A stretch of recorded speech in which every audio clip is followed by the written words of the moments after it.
সকালবেলা নামিরার মা ঘুম থেকে উঠে দেখে নামিরার জ্বর একদম সেরে গেছে। নামিরার মা তাড়াতাড়ি সুবর্ণাকে ফোন করে। এটা শুনে সুবর্ণাও জলদি করে নামিরার বাসায় চলে আসে। সুবর্ণাকে দেখে নামিরা উঠে বসলো। নামিরার মা নামিরাকে জিজ্ঞেস করলো, কালকে তোর অবস্থা এত খারাপ হয়ে গিয়েছিল, একটা বার আমাকে ডাক দিসনি কেন? বমি করে কি অবস্থা হয়েছিল? আর তুই তো বিছানায় শুয়েছিলি, তাহলে বারান্দায় কি অজ্ঞান হয়ে গেলি কিভাবে? এই কথা শোনা মাত্রই নামিরা ভয়ে কাঁপতে লাগলো। কাল রাতে বারান্দায় তালগাছের উপর থাকা সাদা পাঞ্জাবি পরা সেই ছেলেটার কথা মনে পড়ে গেল। নামিরা ভয়ে কাঁদতে লাগলো। সুবর্ণা তখন বলল, কি হয়েছে নামিরা, তুই এরকম কেন করছিস? আমাকে খুলে বল, কি হয়েছে? কিন্তু নামিরা কিছুই বলতে পারলো না, শুধু ভয়ে বারবার কেঁপে উঠছে। নামিরার বাবা মা আবার জিন ভূতে বিশ্বাস করে না, তাই তারা ঠিক করেছে বড় ডাক্তার দেখাবে, যাতে তার মেয়ে আগের মতো স্বাভাবিক হতে পারে। কিন্তু নামিরা এরকমটা আগে কখনোই করেনি। যত দিন যাচ্ছে ততই অস্বাভাবিক আচরণ করছে। এমনি দেখতে দেখতে কেটে গেল 2 দিন। সুবর্ণা নামিরাকে এসে দেখে যায়। নামিরা কলেজেও যেতে পারেনি তার এই অসুস্থতার কারণে। সারা দিন বন্ধ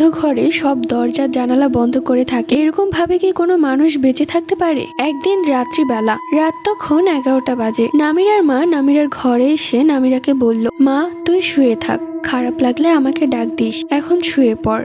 এরপর লাইট অফ করে দিয়ে সে তার রুমে চলে গেল। নামিরা ঘুমাতে পারছে না, তাই বারবার মনে পড়ছে ছাদে থাকা সেই ছেলেটার চেহারা। নামিরা উঠে বসলো, ওর দম আটকে আসছে। নামিরা মনে মনে ঠিক করলো, এইভাবে ভয় ভয় আর কতদিন বেঁচে থাকা যায়? এভাবে তো আমি দিন দিন অসুস্থ হয়ে যাব।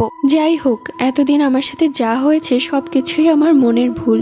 এখন আমি আবারও বারান্দায় যাব, কিছুই দেখতে পাবো না জানি, তাহলে সবকিছুই পরিষ্কার হয়ে যাবে যে এতদিন আমার সাথে যা যা হয়েছে সবকিছুই আমার কল্পনা ছিল। নামিরা উঠে বারান্দায় যায়। বারান্দায় গিয়ে দাঁড়িয়ে থাকে, তাল গাছের ওপর তাকিয়ে আছে, কিন্তু কাউকেই দেখতে পাচ্ছে না। নামিরা মনে মনে হাসতে লাগলো আর নিজেকে নিজে পাগল বলতে লাগলো, তাহলে এতদিন যা হয়েছে সবকিছুই আমার কল্পনা ছিল, আসলে এইসব কিছুই হয় না। এই ভেবে নামিরা যেই না তার রুমে ঢুকবে, অমনি বারান্দার বাহিরে দাঁড়িয়ে থাকা সেই ছেলেটি হাসতে হাসতে বলল, কোথায় যাচ্ছ?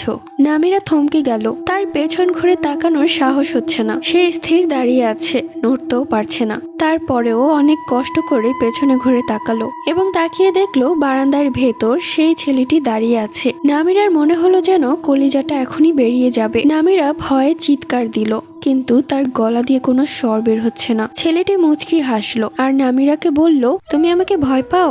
আমি কি বাঘ না ভাল্লুক? তোমাকে কি খেয়ে ফেলবো?